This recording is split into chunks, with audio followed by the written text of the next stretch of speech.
안녕하세요, 사무엘입니다. 오늘은 플라톤의 국가 읽는 법에 대해서 얘기를 해드리려고 합니다. 이 국가를 읽는데 한 10일 정도 걸린 것 같아요. 저는 천병희 선생님의 국가, 여기 천병희 선생님의 국가로 읽었고요. 또 시중에 이 천병희 선생님 번역본이 아니고 그 백종현 선생님의 번역본도 있어요.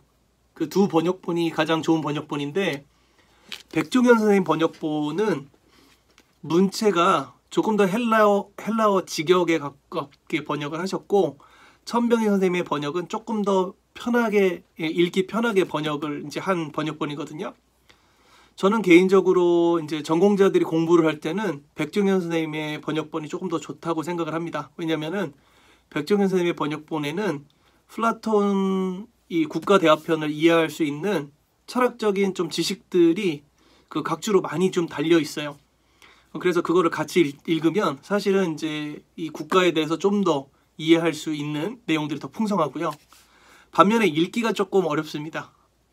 왜냐하면 헬라어에 좀 더 가깝게 직역을 했기 때문에, 성경으로 보면 이제 개역개정하고 표준세 번역 정도, 그 정도 차이가 있다고 그렇게 느껴져요.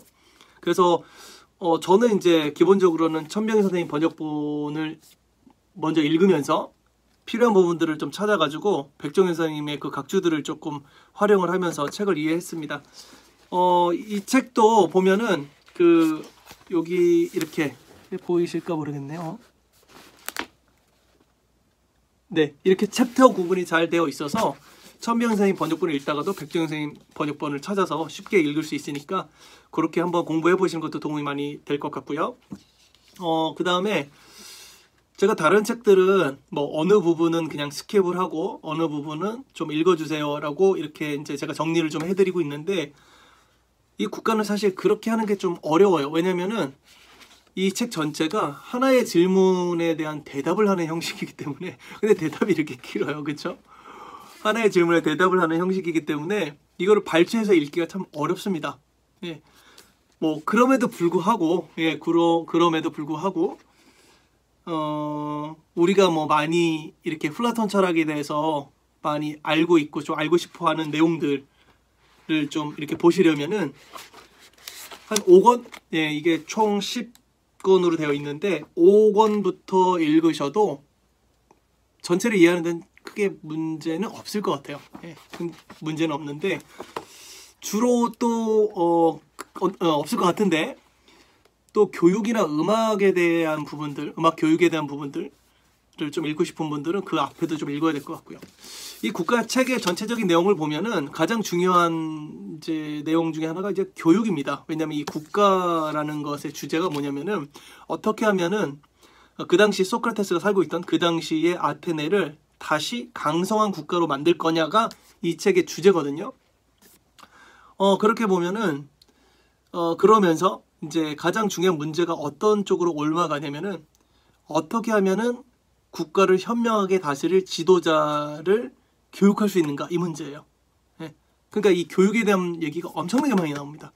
그래서 국가를 다스릴 수 있는 지도자를 어떻게 교육할 것인가, 그 지도자에게 어떤 성품을 가르칠 것인가, 그 다음에 어떤 지식을 전달할 것인가에 대한 내용이 쭉 나오고요. 그래서 결국에는 그 지도자를 키워낼 수 있는 그 교육 시스템에 대해서 얘기를 하고, 그 시스템마다 어떤 과목을 가르칠지에 대한 얘기가 나옵니다. 그게 결론적으로는 뭐냐면, 그 철인 정치로 대변되는, 즉 철학자가 국가를 다스려야 된다는 쪽으로 결말이 나는데, 여기서 철학자는 뭐 요즘에 어떤 그냥 이런 뭐 철학 교수님이라든지 철학 전공자든지 이런 사람을 얘기하는 게 아니고요. 어떤 그러니까 이 세상이 돌아가는 이치의 밝은 사람, 지식의 근본을 깨달은 사람에 대해서 얘기를 하고 있습니다. 이거를 뭐 성경적으로 풀어보면 하나님을 경외하는 것이 지식의 근본이라고 얘기한 성경의 내용과 일맥상통하게 볼 수도 있다고 생각을 이제 합니다. 왜냐하면 또 플라톤도 과연 이런 철인이 존재하겠는가에 대해서는 조금 퀘스천을 갖고 있어요. 이 책을 보면은.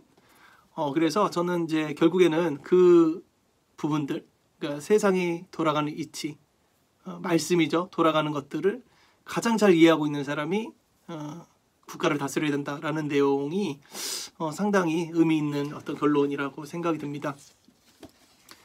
뭐 이거를 효율적으로 읽는 방식들은 아까 말씀드린 것과 같이 좀 그렇게 발췌해서 읽는 게 쉽진 않지만은 어쨌든 5장 이후로 6장 이후로 5장이나 6장 이후로 이렇게 쭉 한번 읽어보시면 좋을 것 같고요.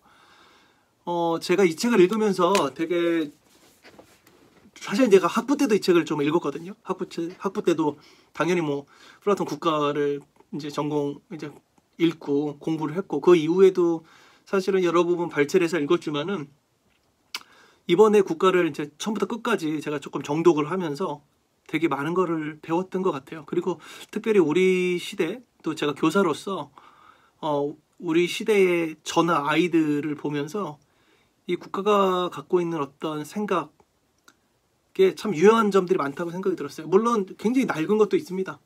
또 실현 불가능한 내용들도 있고요.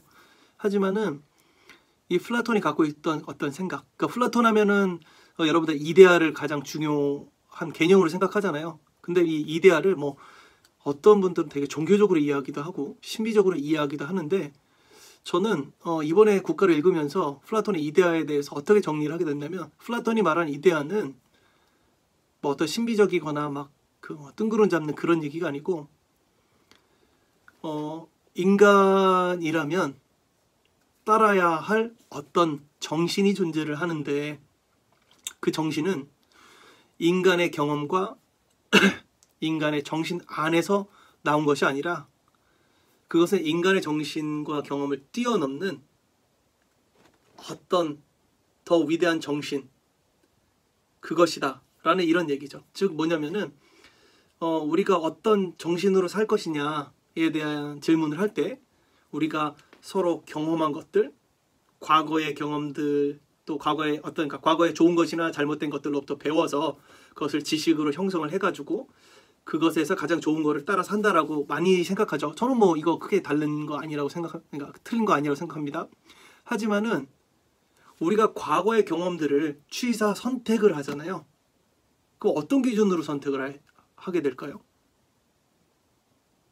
어떤 기준으로 과거의 경험이 좋은 것이다, 나쁜 것이다 라는 취사 선택을 하게 되죠. 여기에 대해서 뭐 어떤 철학자들은 이익이다 이렇게 얘기를 하기도 하고 뭐 어떤 사람들은 뭐 행복이다 뭐 같은 말이지만 뭐 그런 걸로 선택하지만은 이 플라톤 또 소크라테스는 옳음이다. 옳음. 무엇이 옳고 그른지 그러니까 뭐 어떤 거를 취사 선택할 때 기준은 옳음이라는 거예요. 아레테 덕이라고 하는 거죠. 옳음. 그럼 그 옳음이라는 게 인간 안에 존재하냐? 아니라는 거죠. 플라톤은 그 절대적 옳음이라고 하는 것은 인간을 넘어서는 어떤 존재. 그러니까 플라톤은 이거를 뭐라고 표현할지 몰랐던 것 같아요. 그냥 이데아라고 표현한 거죠. 근데 그것이 이데아가 갖고 있는 거는 우리를 넘어서는 어떤 절대적인 존재 또는 어떤 절대적인 것이라고 이 국가에서 얘기를 해주고 있어요. 그래서 우리는 해야 될 것이 뭐냐면 우리가 해왔던 방식을 그대로 답습해서 그걸 개선하는 것이 아니고 곰곰이 생각해서 무엇이 가장 옳은지에 대해서 얘기해야만 한다고 이 플라톤 국가 그것을 따라야 한다고 이 플라톤 국가에서 이제 얘기를 하고 있습니다. 아주 주옥 같은 얘기들이 너무나도 많고요.